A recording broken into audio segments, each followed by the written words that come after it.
London with my dear friend and colleague Adam Repa, who recently composed a piece which is now in work, and the arrangement by myself is coming soon. So we are here to chat, introduce ourselves to you, and tell a little bit about the piece.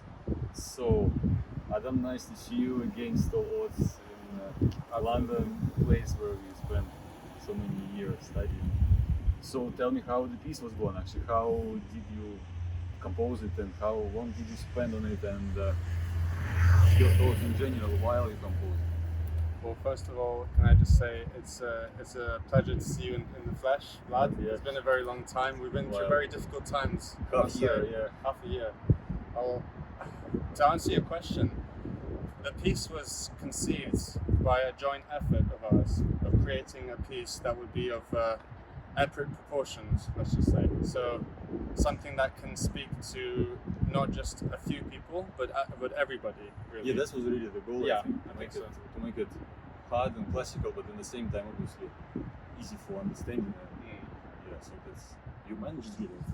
It's such a quick. How many days? One night? Well, I'd like to say I wrote it in one day, but it took about a couple of hours. So I couldn't sleep. This often happens. I have to write something stuck in my head, and there's no other way to do it. Just let it all out. So it was all in my head, and I just let it come out onto the page. That's the approach, bro. That's the approach. Yeah. So, how was your process of arranging this? What was your thought process of doing? The process of arranging really it came out from the piece itself. I would say it wasn't as hard as I expected it to be, because I didn't really have any. I mean, you had the experience in compositions, right? Because you composed in the past, but myself, I just arranged the etude, the Czerny etude. I sent you this recording, so that was so much easier than arranging than arranging your piece, because your piece has a much harder, a deeper structure in general. It has, in my opinion, a religious underground in it as well, which made it obviously hard to find the easiest way to make it understand. Absolutely. I mean, to make it easier for the easier audience. for everyone, Yeah, because the music itself, in your region, was already complicated, which is good for us musicians, but which hard for people to get it, for audiences. But yeah, I just immediately wanted to add the organ there, and I was so happy and lucky that actually in August, when you compose the piece, the recording studio where I record usually just opened. Yeah. So it just opened like 20th of August or something when you compose the piece, and I immediately came there and recorded piano first, and then the next session was actually making the arrangement. So I was also so happy that the sound engineer from the studio helped me a lot to find the people who helped me, because I can't play the organ myself. I know you can. I can't really do that, so we had to find people who did it, and so the organist came and she helped with the organ part, and she improvised a bit, and I obviously advised some things. So it was born in an improvisation way, really. I didn't try it, but it was an improvisation, which is great, I think, especially with the cellist. Actually, we spent an hour and a half writing a few lines. Especially the engine, this chord we discussed very recently. It was just, of course, it took time, but it also was born very naturally, and in just a few hours as well. Absolutely. So there was inspiration in both of us to get it done, so. and it just came naturally. It just kind of meant to be done. Yeah. Just some things are meant to be done, and it's so easy to develop the idea of it, because it just going by itself. Yeah. So we don't force anything. Exactly. It's like the weather is good today, so we can record this. it could be bad, and we wouldn't be able to. So I think, it's. So if I can ask you as well, Vlad, if we're going a bit off tangent now, what's your opinion on classical music in general? What's the future going to be like? Having classical music. Just generally.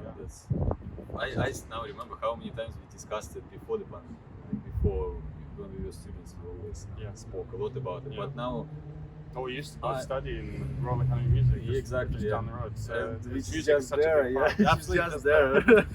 And yeah, that time it was a bit easier to say what I thought about it, because I just wanted classical music to live strong and forever. That was my idea about it, and I just wanted it to be more popular if possible. But I was very happy to study with people who also feel the same way, to think creatively. I mean, in this sense, because I'm happy that Academy supported the creative approach to things. So yeah, I hope and I want classical music to be popular, very popular and creative. Well, I said the same before the pandemic, but now I just hope that the venues will open again and we can have concerts, and we can invite the audience, and all these masks will at some point go, and so we will be as we used to be, and just stronger than before, I suppose, because all these crazy times should help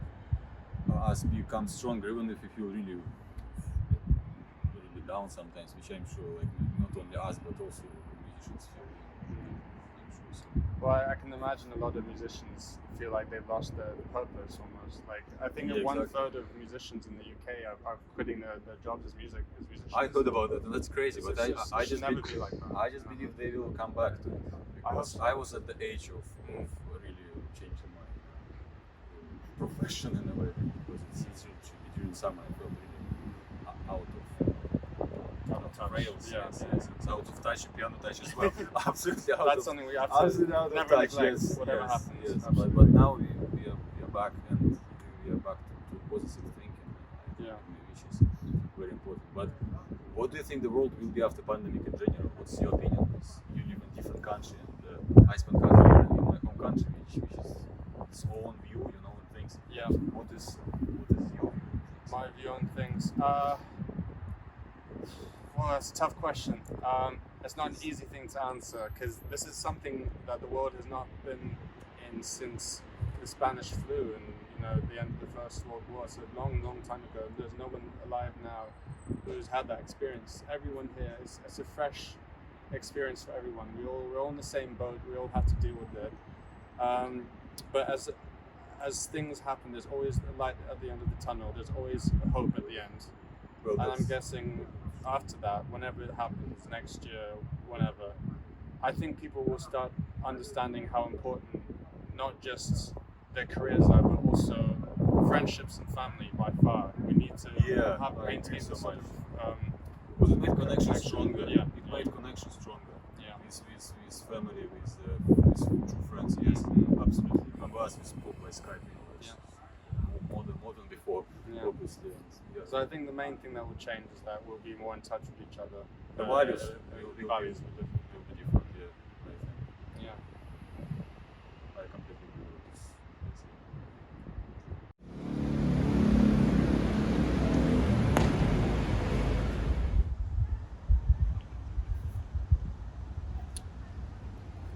So, I was actually going to ask as well, what kind of future projects do you have? Do you have anything planned? Yeah, absolutely. Yeah, I was still. I'm still planning the project which I was supposed to do in May. Actually, maybe in late autumn or even early winter. Hopefully, if the situation will be better than it is now. Because still, Russia opening slowly, but still it's hard to take the time. But yes, the project was supposed to be very classical that time in May. We just planned to play on the classical pieces with orchestra as well, and we already had the posters. But now I think if I'll manage to, I want to make it maybe even more like crossover, like to combine the styles and to present your composition as well in my arrangement, because it will be great, especially in the place where we plan to make the project, which was in St. Petersburg Chapel concert hall, which is very big, and they have a organ there, and it would be great to present it there with the organ and piano. That would be cello. So I still can't help over hearing the recording, the arrangement you did. It's exceeded my expectations. It's more than I could even imagine. I'm so happy because the piece already by itself, as I said, was complete. You know, it was really hard to find the ways to make it even more powerful. But I would say, you had your in own this ideas expression. though, like they're very original. They chords, were simple though as well, in a way that like repeats. it just repeats and dramatic cello playing and well, I practiced a bit with the cadenza to make it sound kind of virtuosic, fun, whatever. I mean, I tried my best, but I'm happy that you appreciate that. It's the most important for me afterwards.